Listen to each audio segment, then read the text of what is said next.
To discuss the latest developments in Afghanistan, we're now joined by the editor-in-chief of the International Interest and Geopolitical Risk consultant, Sami Hamdi, who's in London in the UK. Sami, always good to talk to you. Thanks very much indeed for joining us.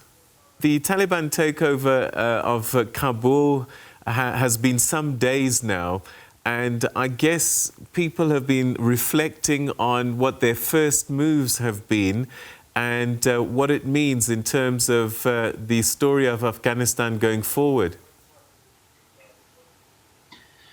I think it's important to stress that, first of all, the manner in which the Taliban have entered Kabul is very different from the manner in which they entered in 1996. In 1996, for those who remember, they went into the UN building, they dragged President Najibullah out from the UN building and they hanged him, and they proceeded to enact revenge on government officials and the like. We're seeing nothing of that sort this time round. We're seeing a very concerted effort on the part of the Taliban to really present themselves in an image that suggests that they are nothing like they were 20 years ago. And Zabihullah, the spokesperson of the Taliban, during the press conference that they gave, actually alluded to this when he said, "We are not the Taliban of 20 years ago." That's an implicit recognition and acknowledgement that they got it wrong in 1996. They got it wrong 20 years ago, and an appreciation that they need to do things differently this time. And this is why we're seeing changes on the streets of Kabul. We're seeing the Taliban start to impose themselves. Even foreign journalists are reporting that the Taliban appear to be a disciplined force, that the Taliban appear to be maintaining order in Kabul, that despite reports of houses being stormed, a CNN journalist reported that there's been no evidence so far that this has actually happened. So it's clear that the Taliban are presenting themselves in a different light. In the statements coming from the Taliban, we're hearing that they will respect women's rights, that they will respect the freedom of the press, and private outlets can continue operating. We saw the Taliban appearing on Tolo News. Tolo News was set up after the Taliban were ousted. It's a channel that represents the post-Taliban era. The Taliban sending their spokesperson to speak on it with a female journalist presented this image that perhaps this Taliban looked different. And those signs are being received by the international community. So much so that the UK Chief of Defence Staff was on Sky News yesterday, and when pressed by the presenter about what he thought about the Taliban and whether it was a disaster that they entered Kabul, he replied that the messaging coming out of Kabul from the Taliban is encouraging. He had praise for the Taliban, suggesting that these are not enemies, that these are people who are perhaps more closer to country boys who, in his words, resent corrupt government, and that the messaging coming out is encouraging, and that it may actually be better for the international community, according to the UK Chief of Defence Staff, to wait and see how the Taliban will actually implement these promises. So when we're looking at the Taliban control over Kabul, it's very different from 1996. They've taken Kabul in extraordinary circumstances that have humiliated Biden. But it's also important to stress that, and I'll finish on this point, it's important to stress that a lot of the narratives are driven by fears rather than actual actions that are taking place on the ground.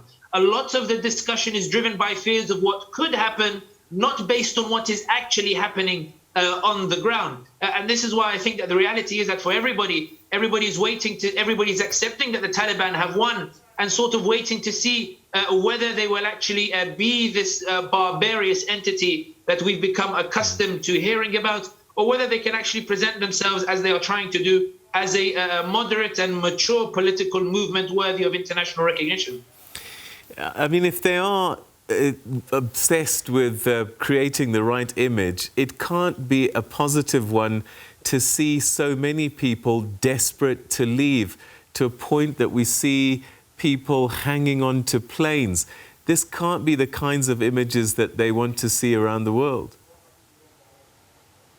I think there are two things that explain the images that we're seeing around the world. The first is that the fears that the Taliban are the same as they were in 1996, and fears of genuine reprisals of the Taliban. And in this, while some Taliban members have announced that they are astonished by the response, I think it's a very understandable response, given that the Taliban have yet to present a tangible action before their entry into Kabul, that they will actually not be like they were in 1996. And I think that everybody has heard the stories of what the Taliban have purportedly been up to in their territories that they control, and why these are unconfirmed reports. Rumors are enough to set people in a frenzy.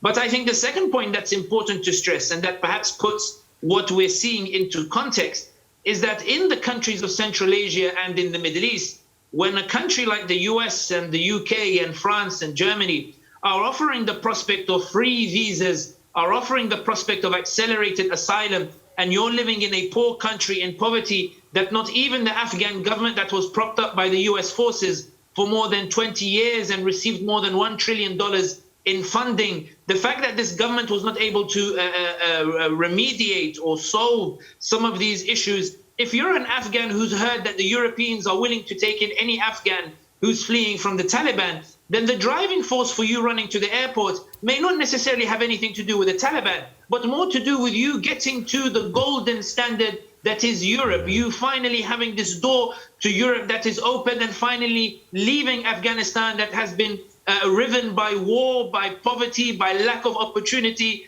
not just on the part of the Taliban, but also by the Afghan government, also by the Soviet occupation, also by the communist government, and also by the nationalist government before it. This idea that the Afghans saw this golden opportunity to change their lives after this offer of free visas and accelerated asylum processes, and therefore they are willing to jump on a plane and try to go with it to Al Udeid base in Qatar or the like, in order to escape Afghanistan. And this is why I think that perhaps the pictures sort of cloud the general discourse, in that the reality is that if you were to ask many of these Afghans why they are fleeing Afghanistan, they will not necessarily tell you it is because the Taliban took over Kabul, but rather that they have lived their whole lives lacking all opportunity, even under the Afghan government supported by the US. And therefore, given now Europe is openly accepting Afghans, let me take my chance. It's better than living in poverty in Afghanistan. Let me go to a country that in the Hollywood movies that I watch on TV looks like this place that is so developed, that is so just, that will look after me, that will give me benefits, that will give me a house, and will give me a better quality of life than anything I can achieve in Afghanistan, be it under Taliban rule or any other rule for that matter of fact. So what do you make then of reports that the Taliban are preventing Afghans from getting to the airport, and that the US Embassy is saying, look, if you can get to the airport, we can help you because we've secured the airport, but we can't help you get there?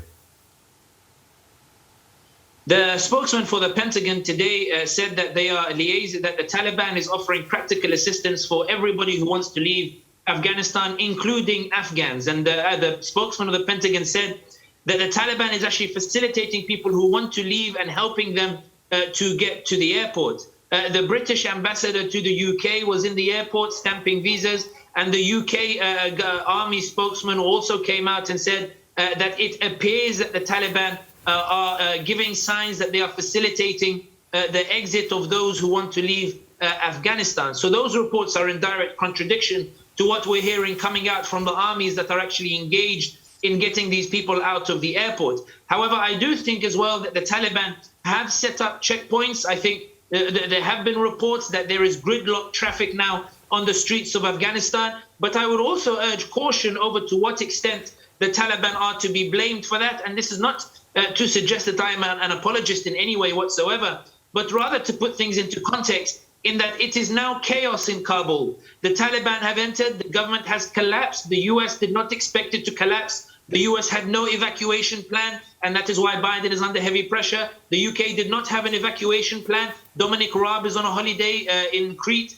and apparently now is under heavy pressure for not answering his phone while he was in Crete in order to help Afghans to leave. Priti Patel, the Interior Minister of the UK, criticized the UK ambassador in Afghanistan for facilitating the visas for the Afghans and giving them clearance to go to the UK. I think it's abundantly clear that what we're seeing in terms of the difficulties of people going to the airport is not entirely due to any perhaps prevention on the part of the Taliban, but rather due to the failure of Biden to act on intelligence reports in order to have an evacuation plan in place, just as Kissinger had one perhaps in place for Vietnam, in which it's believed he had one in the ready for 2 weeks before Saigon fell. Biden didn't have a plan. The UK didn't have a plan. And what we're seeing is the impact of that lack of preparation as they try to deal with this sudden unfolding of events that everybody predicted. Why do you think that US intelligence failed in the timing of the complete takeover of Afghanistan? Everybody seems shocked and amazed that it happened so quickly, and yet a few months ago we were almost predicting that they were holding back rather than they were not advancing. I think it's very difficult to ascertain to what extent the intelligence services knew what was going to happen. And we're sort of seeing accusations flying from the intelligence services to Biden as they insist that they gave the intelligence to Biden and Biden refused to take it seriously, that Biden was intent on having his own way as opposed to listening to the myriad of experts who are actually telling him that, look, this is serious, you need to do something. And we're also seeing accusations from Biden to the intelligence services saying that they failed to fully comprehend the situation, that he was never informed that it was in a dire situation. But I believe that I lean towards more to Biden's argument that the intelligence services got it wrong. And because the reason I say that is that even Erdogan in Turkey appears to have been convinced that Kabul would not fall for another couple of months. And he was antagonizing the Taliban in trying to seize control of the airport by convincing Biden to hand the airport over to him, something that upset the Taliban. It appeared that the Turks believed that it was still some time before the Taliban would be able to take Kabul. So I think there perhaps was an intelligence failure all around. Why was there an intelligence failure? I do think that over the 20 years, the US has heavily underestimated the Taliban. They've heavily underestimated how to conduct wars in Afghanistan. They heavily underestimated Afghanistan's rich history in defeating occupying powers, whether it's the British or whether it's the Russians or whether it's now the Americans. I think it became increasingly clear that over the past decade, the US became embroiled in a sort of confusion as to what it was even doing in Afghanistan. Obama used to talk about leaving and then stayed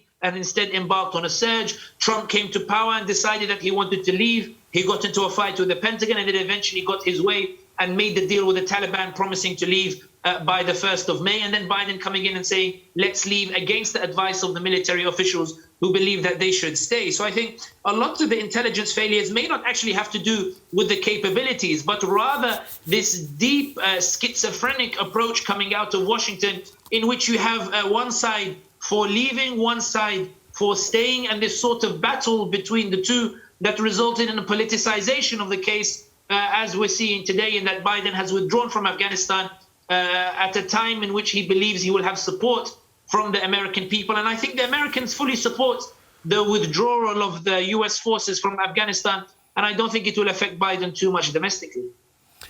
Why do you think the Afghan army was defeated so quickly? I mean, they pretty much surrendered in the end, I guess. I think that it's important to stress that when you ask an Afghan soldier for what is he fighting for, the reality is that an Afghan soldier cannot give you a straight answer. Is he fighting for a corrupt government that has embezzled the aid that comes in from the US and comes in from Europe? Is he defending a government that has failed to deliver any form of development? Is he defending a government that fails to uphold justice? Is he defending a government that has failed to essentially give the rights of healthcare, the rights of employment, and to give rights that are beyond simply putting a miniskirt on a woman? The reality is that when we look at the Afghan soldier, when he looks behind him and he looks in the eyes of his fellow soldier and he says, what are we fighting for? Are we fighting for this government? He comes to the conclusion that it's just not worth fighting for. And that the reality is that the Americans were firmly in control. They were pumping money into Afghanistan. They were the ones in firm control, not the ones in Kabul. And they are fighting a group that are the Taliban, a group that holds such fierce conviction, whether it's right or wrong is irrelevant, but holds such a fierce conviction in a wave of religious fervor, who have been fighting for 20 years, who every time one of their leaders die, they replace him, and then that leader dies, they replace him, and each time they seem to get bigger and bigger and more entrenched because of this solid belief that they have deep in their hearts that they must kick out the American occupier and they must take Kabul and they must come back to power. This is what Biden refers to when he says that the army had no morale. The Afghan army did not believe that the Afghanistan that the Americans were building was worth defending, and neither did the Afghan people themselves, which is why we didn't see that many protests take place in Taliban-controlled areas. But even in Kabul itself, when the Taliban entered, it's why we didn't see any resistance from the Afghan army, and they chose instead to give up their weapons and give up fighting the Taliban. There's also one final, more practical aspect aside from the abstract morale issue, which is that the Afghan army have been well aware that the Taliban, when they take over a territory, they make deals with local power brokers and local policymakers that allow those policymakers to stay in power. There are a number of governors in a number of Taliban-controlled territories who have been allowed to stay in their position even after the Taliban have entered. And the reality is that many Afghans and many members of the Afghan army have heard about these deals. They've heard that the Taliban abide by these agreements. They've heard that the Taliban have continued to operate with those that they have captured, with those that they have defeated. And so it may well have been that the soldier believed that if they surrender to the Taliban or they give up the fight for Kabul, then they will not meet the reprisals that everybody thought that they would meet. The only caveat I would say to this answer that I have given is we should also put some respect on the name of the Afghan army. It is true that it capitulated in 11 days, but don't forget, this is an army that has been fighting the Taliban for over 20 years, and an Afghan army that has given thousands of lives of Afghans in fighting the Taliban. Thousands of lives have been lost. To judge them in 11 days suggests that they are a pathetic army, but I think they should be judged more in over 20 years. This idea that they fought the Taliban, they lost thousands of their troops, they lost thousands of soldiers, thousands of sons and daughters of Afghanistan.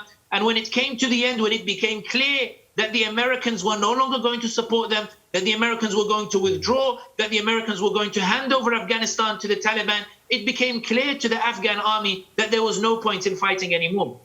All right, we've run out of time, but perhaps a quick final question.